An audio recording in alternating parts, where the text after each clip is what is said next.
Hello मेरे प्यारे students, आप सभी का स्वागत है एक बार फिर से एक और नए वीडियो में क्लास 11वीं के केमिस्ट्री में। तो आइए देखते हैं मोलों की संख्या। मोलर द्रव्यमान और द्रव्यमान में क्या क्या संबंध होते हैं। तो आइए देखते हैं, बहुत ही शानदार सेशन आज का होने वाला है। तो आइए मोलों की संख्या, मोलर द्रव्यमान और द्रव्यमान में संबंध कैसे निकालेंगे। कह रहा है किसी पदार्थ की संख्या मोलों की, मतलब किसी पदार्थ की संख्या को क्या कहते हैं, यन। मोलों की संख्या को क्या कहते हैं, यन से। और पदार्थ के द्रव्यमान यम में निम्न संबंध होता है। मतलब किसी पदार्थ में क्या है, मोलों की संख्या को क्या करेंगे, यन से, और द्रव्यमान की संख्या को यम से। तो मोलर द्रव्यमान और मोलों की संख्या को क्या करेंगे, तो माना द्रव पदार्थ के मोलों की संख्या, मतलब कोई पदार्थ है उसमें मोलों की संख्या यदि यन है तो पदार्थ के द्रव्यमान के क्या करेंगे, पदार्थ के मोलर द्रव्यमान से भाग दे देंगे, तो क्या हो जाएगा, हमें पदार्थ में मोलों की संख्या मिल जाएगी। तो फार्मूला होता है पदार्थ का द्रव्यमान। जो पदार्थ का क्या है, जिस पदार्थ में क्या करना है हमको, मोलों की संख्या ज्ञात करना है, क्या करेंगे, उस पदार्थ का क्या करेंगे, पहले द्रव्यमान निकालेंगे, और उसमें क्या करेंगे, उसके मोलर द्रव्यमान से क्या करेंगे, भाग देंगे, तो उसमें मोलों की संख्या पता चल जाएगी, मतलब कितने मोल हैं। फिर कह रहा मोल संकल्पना का महत्व एवं अनुप्रयोग। जो मोल संकल्पना है, मोल कॉन्सेप्ट है, इसका उपयोग कैसे होता है और इसका महत्व क्या है। कह रहा रासायनिक पदार्थों की मात्रा मोलों की संख्या यन के रूप में व्यक्त की जाती है। रासायनिक पदार्थ में क्या होगी, मोलों की संख्या किससे प्रदर्शित करते हैं, यन से प्रदर्शित करते हैं, स्मॉल यन से। व्यक्त करने को मुख्य लाभ यह है कि इससे किसी पदार्थ की निश्चित मात्रा में उपस्थित कणों की संख्या और उसका द्रव्यमान ग्राम में दोनों व्यक्त कर सकते हैं। मतलब क्या कर सकते हैं, मतलब हमें पता चल जाए कि मतलब क्या उस पदार्थ में क्या है, पदार्थ में कितने क्या है कण उपस्थित हैं, और उसका द्रव्यमान दोनों का करते हैं, व्यक्त कर सकते हैं। जैसे क्या है, रासायनिक गणनाओं में मोल संकल्पना का अनुप्रयोग बहुत महत्वपूर्ण व उपयोगी है। जो रासायनिक कैलकुलेशन करते हैं, जब रासायनिक गणना करते हैं, तो उसमें क्या है, मोल संकल्पना का क्या है, उपयोग बहुत ही ज़्यादा है। कर मोल संकल्पना के उपयोग द्वारा रासायनिक सूत्रों तथा विभिन्न प्रकार की रासायनिक अभिक्रियाओं को संतुलित रासायनिक समीकरणों पर आधारित गणनाएं सरल व सुविधापूर्ण ढंग से की जा सकती हैं। मतलब क्या है, मोल के हिसाब से क्या करते हैं, हम क्या करते हैं, आसानी से गणना कर सकते हैं। कोई भी रासायनिक सूत्र लिखते हैं तो क्या उसमें अणुसूत्र मोलों की संख्या क्या है हमें पता रहेगा, तभी उसको क्या करें, रासायनिक संयोग में क्या करें, समीकरण को व्यवस्थित कर सकते हैं, उन्हें संतुलित कर सकते हैं।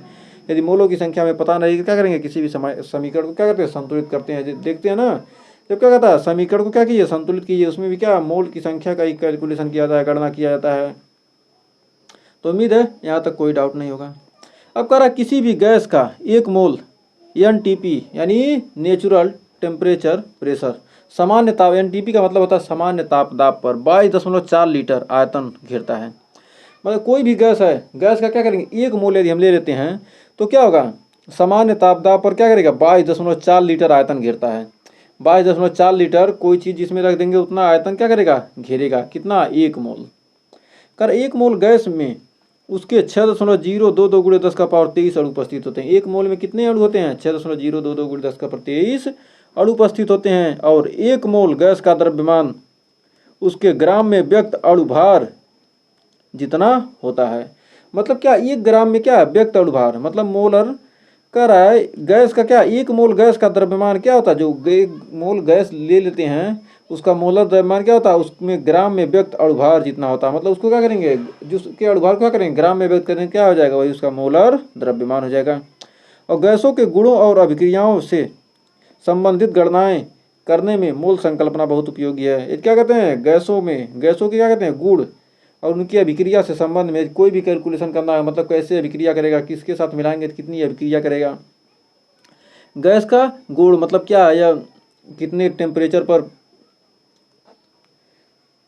पिघलने लगेगा, उड़ने लगेगा, उसको क्या करेंगे, कितने टेम्परेचर क्या है व्यवस्थित करेगा, कितना टेम्परेचर चाहिए इसके लिए, इसको ठोस में बदलने के लिए या द्रव में बदलने के लिए कितना प्रेशर, कितना टेम्परेचर चाहिए, सब क्या कहता है, इससे हम पता कर सकते हैं। फिर अगला पॉइंट, विलयनों की सांद्रता प्रायः मोललता और मोल प्रभाज के यूनिटों में व्यक्त की जा सकती है। मतलब जो विलयन की कॉन्सेंट्रेशन होती है, सांद्रता होती है, उसमें पानी की मात्रा जो उपस्थित होती है उसके कहते हैं मोललता, और मोल प्रभाज यूनिटों में क्या कर सकते हैं, व्यक्त की जा सकती है। फिर कह रहा है एक क्वेश्चन करते हैं। कह रहा 203 ग्राम सोडियम में N परमाणुओं की संख्या कितनी है? N का परमाणु भार कितना दिया है? 23। यदि सोडियम का परमाणु भार क्या हो? 23 हो, तो पूछ रहा है इसमें कितने पर सोडियम के परमाणु की संख्या कितनी होगी? तो सोडियम का मोलर द्रव्यमान 23 ग्राम प्रति मोल होता है। सोडियम का क्या होता है? मोलर द्रव्यमान 23 ग्राम प्रति मोल होता है। सोडियम परमाणुओं में के मोलों की संख्या निकालना है, तो सोडियम का द्रव्यमान कितना दिया? 2.3 ग्राम में क्या करेंगे?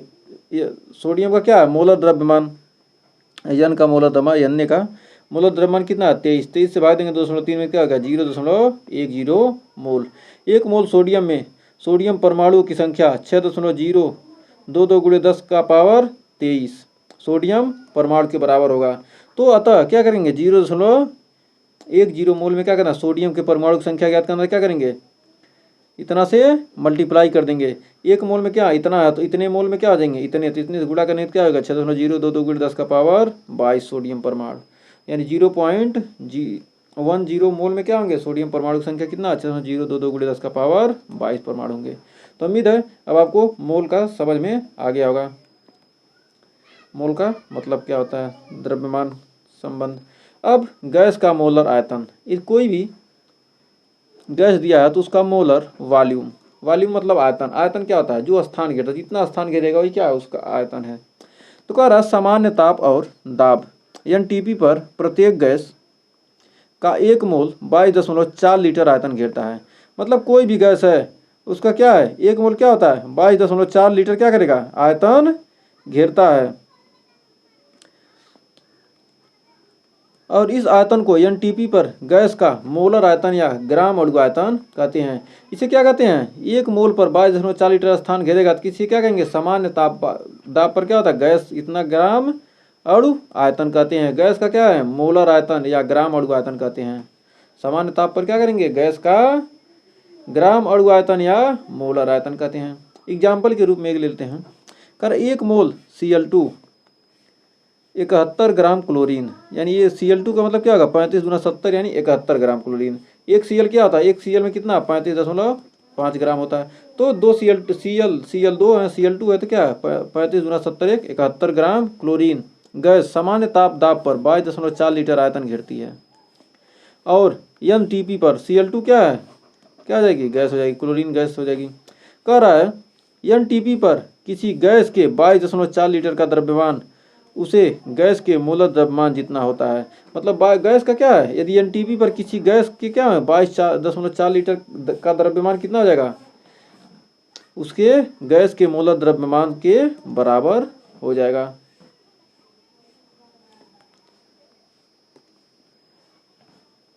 फिर एक उदाहरण लेते हैं। कर 1 ग्राम हीलियम गैस में जितने हीलियम परमाणु होते हैं, मतलब कह रहा है 1 ग्राम हीलियम गैस में जितने हीलियम परमाणु होते हैं उस गैस का सामान्य ताप और दाब पर क्या आयतन होगा।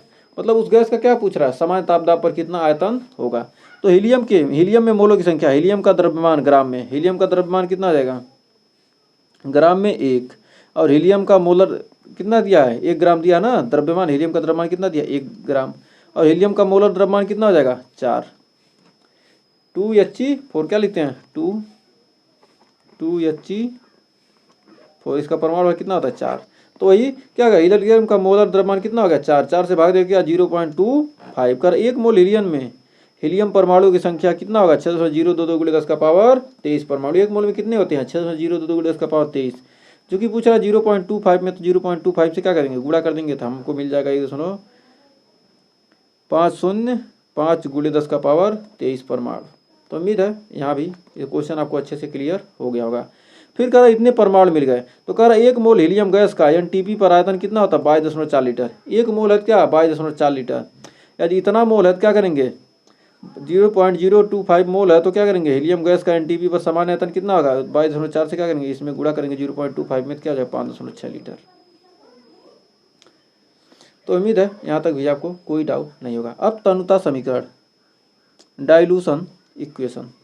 कह रहा किसी पदार्थ के किसी विलयन में अधिक विलायक मिलाकर उसे तनु करने से विलयन की मोलरता में होने वाले परिवर्तन की गणना निम्नलिखित तनुता समीकरण द्वारा की जा सकती है।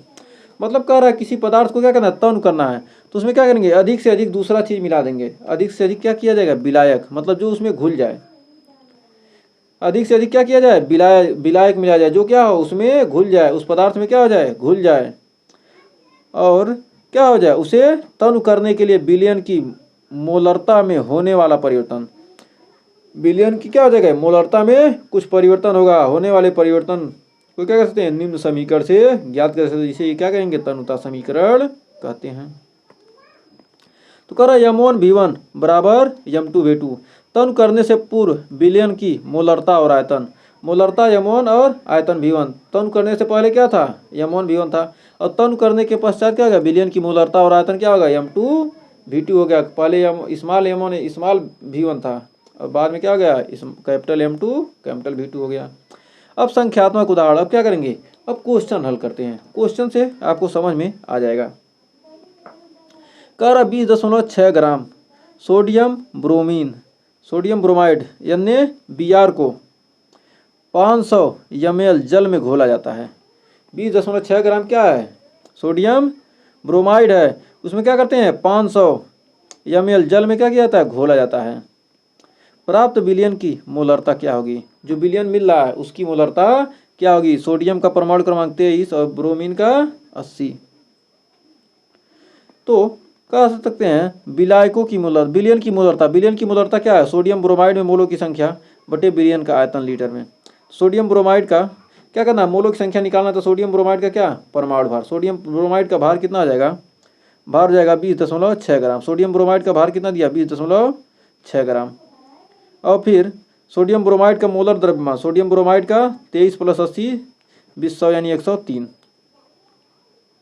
तो क्या होगा 103 ग्राम प्रति मोल। क्या करेंगे 20.5 में क्या करेंगे, 20.6 में क्या करेंगे, 103 से भाग दे देंगे, तो सोडियम ब्रोमाइड के विलयन का आयतन कितना आ जाएगा, सोडियम ब्रोमाइड के विलयन का आयतन निकालते हैं, तो विलयन का आयतन निकालने क्या करेंगे, 500 कितना दिया, 500 ml कितना लिया गया, 500 ml लिया गया है, और इसको लीटर में बदल देते हैं, आयतन क्या करेंगे लीटर में बदल लेंगे, तो क्या है 500 में क्या 1000 से भाग दे देंगे, तो क्या आ जाएगा 0.05 लीटर हो जाएगा।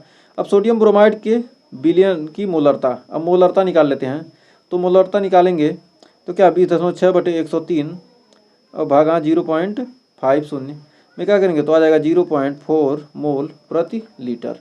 तो इसमें क्या है, मोलों की मोलरता कितना आ गया, 0.4 मोल प्रति लीटर। तो हमें उम्मीद है यहाँ तक आपको कोई डाउट नहीं होगा। तो आइए बढ़ते हैं आगे। कर विलयन की मोललता, तो विलयन की मोललता क्या होगी, ये क्या था, मोलरता था, लेकिन अब मोललता का था 1 किलोग्राम विलायक में विलीन विलेय के मोलों की संख्या, मतलब जो क्या हो रहे हैं, विलीन हो जा रहे हैं, मतलब क्या हो रहे हैं, मिल जा रहे हैं, उसके विलयन की मोललता कहलाती है। उसे क्या है, मोलों की संख्या, विलयन की क्या कहती है, मोललता। 1 किलोग्राम क्या किया है, विलायक, किसी चीज़ में क्या कहता है, घोल दिया जाए, में क्या आ जाए, विलीन विलेय के मोलों की संख्या, जो विलायक है जिसमें क्या है, घोलना है, उसमें क्या है, विलीन मतलब मिलाए जाने वाले मोलों की संख्या को क्या कहते हैं, विलयन की मोललता कहते हैं। मतलब क्या किया गया, 1 किलोग्राम कोई चीज़ इसमें ले लिया गया, उसमें क्या किया जाए, जितने भी मोल घोलेंगे वही क्या कहलाएगी, उसकी मोललता कहलाएगी, जितने मोल घोले वही क्या, उसकी मोललता। तो विलयन की मोललता निकालना है, तो विलेय में मोलों की संख्या, जो विलेय है उसमें मोलों की संख्या, जो मिल रहा है उसमें मोलों की संख्या कितनी है, और विलायक का भार, मतलब जितना भार है, क्या करेंगे 1000 से गुणा कर देंगे उसमें। या विलयन की मोललता, यदि विलयन की मोललता निकालनी है, विलयन की मोललता निकालनी तो पदार्थ का भार बटे पदार्थ का मोलर द्रव्यमान बटे विलायक का भार ग्राम में गुणे 1000। जब इसको क्वेश्चन करेंगे तो ऑटोमेटिक समझ में आएगा। तो मोललता ताप पर निर्भर नहीं करती, मतलब मोललता क्या होगी, टेम्परेचर पर निर्भर नहीं करती, क्योंकि द्रव्यमान ताप पर निर्भर करता है।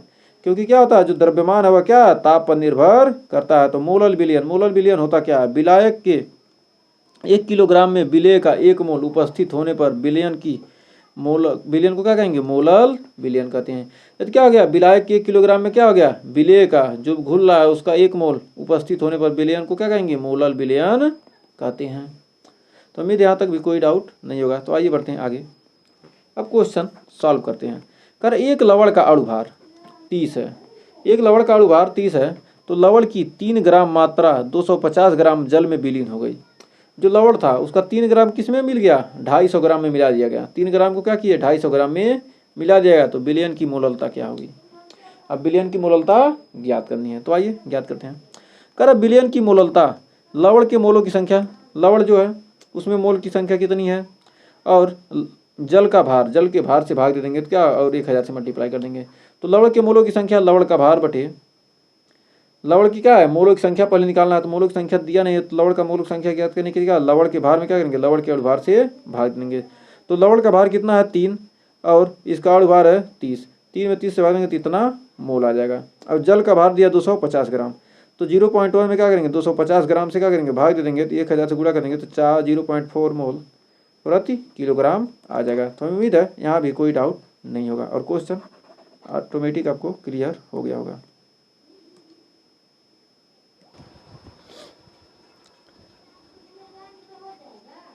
अगला है मोल प्रभाज।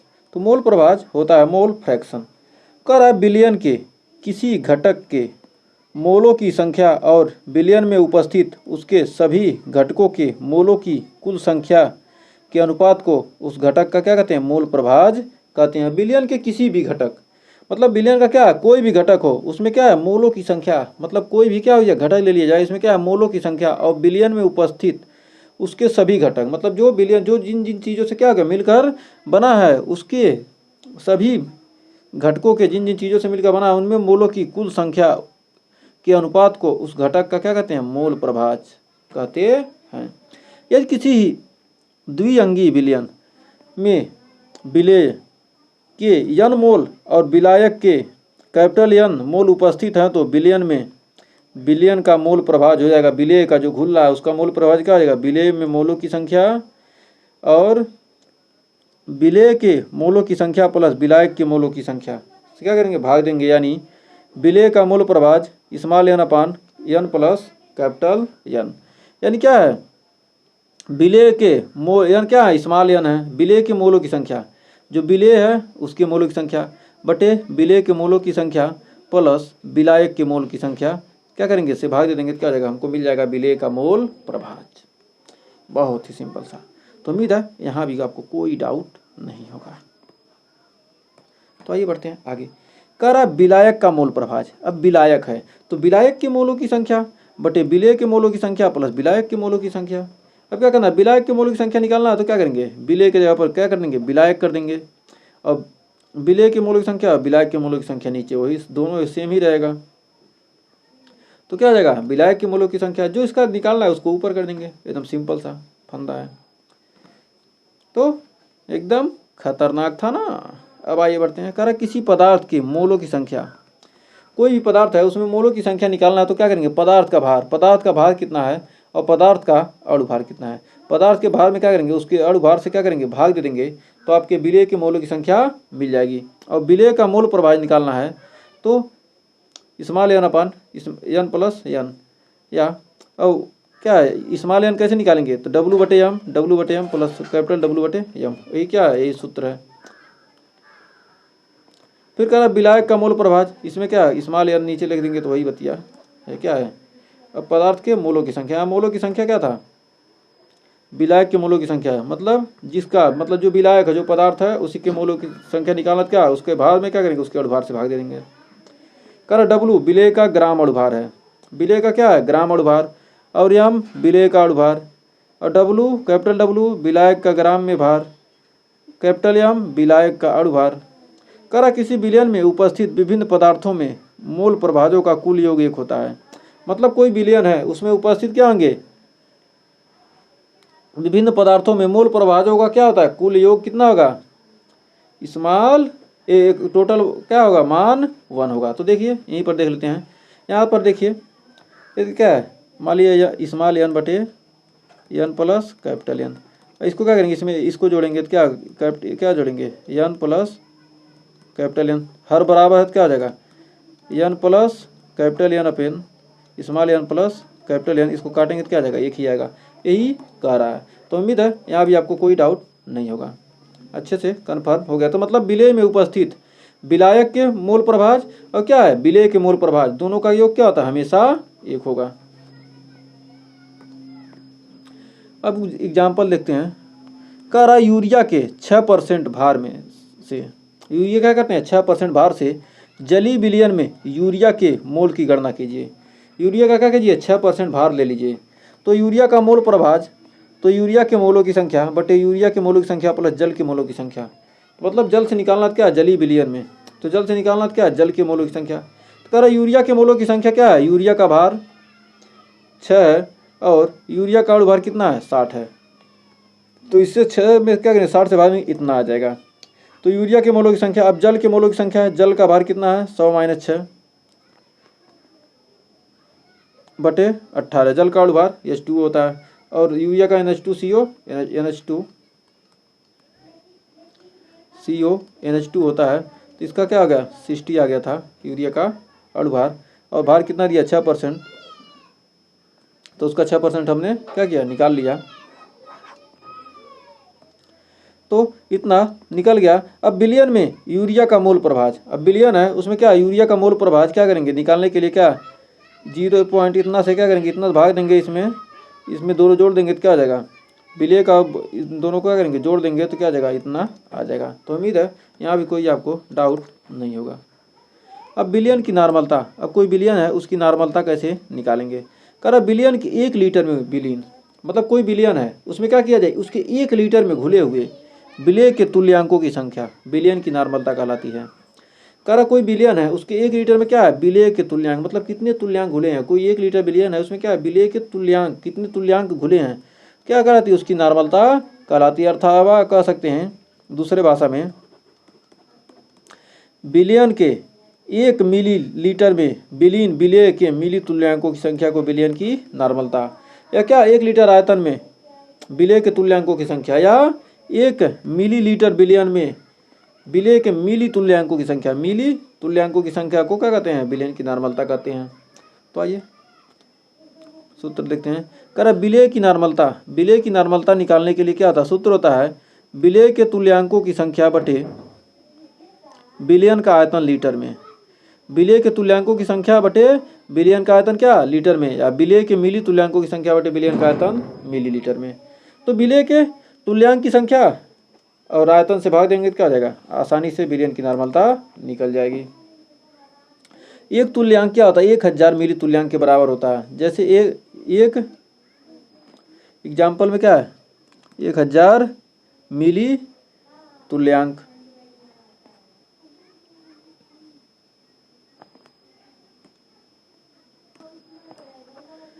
कह रहा है 1000 मिली तुल्यांक, एक तुल्यांक पर आएगा इतना मिली तुल्यांक हो जाएगा। कह रहा संक्षेप में तुल्यांक को EQ या EQIV इक्विवेलेंट यानी तुल्यांक तुल्य तुल्यांक, तो 1 EQ एक तुल्यांक को क्या है तुल्यांक को क्या EQ से, तो 1000 MEQ मिली तुल्यांक, एक तुल्यांक बराबर 1000 MEQ, तुल्यांक को क्या EQ से और मिली तुल्यांक को MEQ से प्रदर्शित करते हैं। तो मिली तुल्यांक को MEQ द्वारा प्रदर्शित करते हैं। तो विलय के तुल्यांकों की संख्या, विलय के तुल्यांकों की संख्या निकालना तो क्या ग्राम, पदार्थ का द्रव्यमान ग्राम में, पदार्थ का द्रव्यमान क्या है ग्राम में, और पदार्थ का तुल्यांकी भार ग्राम में। क्या करना है तुल्यांकों की संख्या निकालेंगे कैसे, तुल्यांकों की संख्या क्या हमको नॉर्मलता निकालना तो पहले तुल्यांकों की संख्या पता करनी है। तुल्यांकों की संख्या पता करने के लिए क्या है पदार्थ का द्रव्यमान, जितना पदार्थ का द्रव्यमान होगा उसमें क्या करेंगे उसके तुल्यांकी भार से भाग दे देंगे तो क्या हो जाएगा हमको मिल जाएगा तुल्यांकों की संख्या। तुल्यांकों की संख्या हम क्या करेंगे बिलियन के आयतन से भाग दे देंगे, हमको मिल जाएगा क्या नॉर्मलता। तो विलय की नॉर्मलता निकालने के लिए क्या पदार्थ का द्रव्यमान ग्राम में बटे पदार्थ का तुल्यांकी भार, पदार्थ का द्रव्यमान बटे पदार्थ का तुल्यांकी भार गुणे 1/बिलियन का आयतन लीटर में। क्या करेंगे 1/बिलियन का आयतन लीटर में, यही मेन फार्मूला आपका हो जाएगा। इसी फार्मूले में क्या होगा सभी का समावेश कर दिया गया, जिससे क्या इस फार्मूले से क्या कर सकते हैं आप आसानी से सॉल्व कर लेंगे।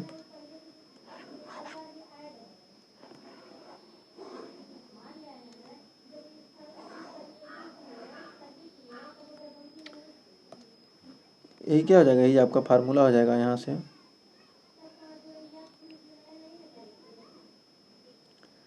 ये क्या है यही मेन फार्मूला है, इसको और इसको फार्मूला इन दोनों को क्या किया, जोड़कर बना दिएगा। इसमें आसानी से मान रखेंगे, ऑटोमेटिक आपका आ जाएगा आंसर। कह रहा जिस विलयन के 1 लीटर में पदार्थ का 1 तुल्यांक उपस्थित होता है, जो विलयन है उसमें क्या है, उसके 1 लीटर में क्या है, पदार्थ का 1 तुल्यांक उपस्थित होता है, उसे नॉर्मल विलयन करेंगे। तो नॉर्मल विलयन का आ जाएगा, नॉर्मल विलयन पूछता है नॉर्मल विलयन होता क्या है। तो नॉर्मल विलयन वह विलयन है जिसमें 1 लीटर में पदार्थ का 1 तुल्यांक उपस्थित होता है। जिस विलयन में क्या 1 लीटर पदार्थ में क्या 1 तुल्यांक उपस्थित हो। कोई भी विलयन ले लिया, क्या किया, कोई भी चीज़ ले लिया, उसमें क्या एक किसी विलयन में 1 लीटर में 1 तुल्यांक घुला है, उपस्थित है, उसका 1 तुल्यांक उपस्थित है, वही क्या हो गया, नॉर्मल विलयन हो गया। तो नॉर्मल विलयन को संक्षेप में 1N विलयन कहते हैं या 1 विलयन कहते हैं। और इसी प्रकार semi normal, deci normal, centi normal, milli normal विलयन संक्षेप में N/2, N/10, N/100 और N/1000 विलयन कहते हैं। Semi normal N/2, deci normal N/10, centi normal N/100 और मिली नॉर्मल N/1000। इस प्रकार कहते हैं विलयन कह सकते हैं। तो नॉर्मल विलयन क्या है, ऐसा विलयन जिसकी 1 लीटर में क्या हो, एक पदार्थ का क्या हो, 1 तुल्यांक उपस्थित हो, वही क्या हो जाएगा, नॉर्मल विलयन हो जाएगा। तो विलयन की नॉर्मलता पदार्थ के तुल्यांकों की संख्या प्रति लीटर में व्यक्त की जाती है। जो विलयन की नॉर्मलता होती है, पदार्थ के तुल्यांकों की संख्या किसमें व्यक्त की जाती है, प्रति लीटर में। जो पदार्थ का तुल्यांक होता है किसमें व्यक्त करते हैं, प्रति लीटर में व्यक्त करते हैं। और विलयन की ग्राम प्रति लीटर में सांद्रता और नॉर्मलता में संबंध, विलयन की सांद्रता, तो क्या है, विलयन की ग्राम प्रति लीटर में सांद्रता और नॉर्मलता में संबंध कैसे निकालेंगे, सांद्रता और नॉर्मलता में संबंध प्रति लीटर में। तो विलयन की सांद्रता ग्राम प्रति लीटर में बराबर हो जाएगा विलयन की नॉर्मलता गुणे पदार्थ का तुल्यांकी भार। विलयन की नॉर्मलता और पदार्थ के तुल्यांकी भार का मल्टीप्लाई क्या होता है, विलयन की सांद्रता। तो विलयन की नॉर्मलता और मोलरता में संबंध। अब विलयन की नॉर्मलता है और मोलरता में क्या संबंध होता है, तो विलयन की नॉर्मलता बटे विलयन की मोलरता। विलयन की नॉर्मलता में क्या करेंगे, मोलरता से भाग देंगे, तो पदार्थ के अणु भार में क्या करेंगे, पदार्थ के तुल्यांकी भार से भाग दे देंगे, यानी मोलों की संख्या n बराबर हो जाएगा। n निकालना, मोलों की संख्या निकालना है, तो क्या करेंगे, विलयन की नॉर्मलता में क्या करेंगे, विलयन की मोलरता से भाग देंगे, तब भी आपका क्या हो सकता है,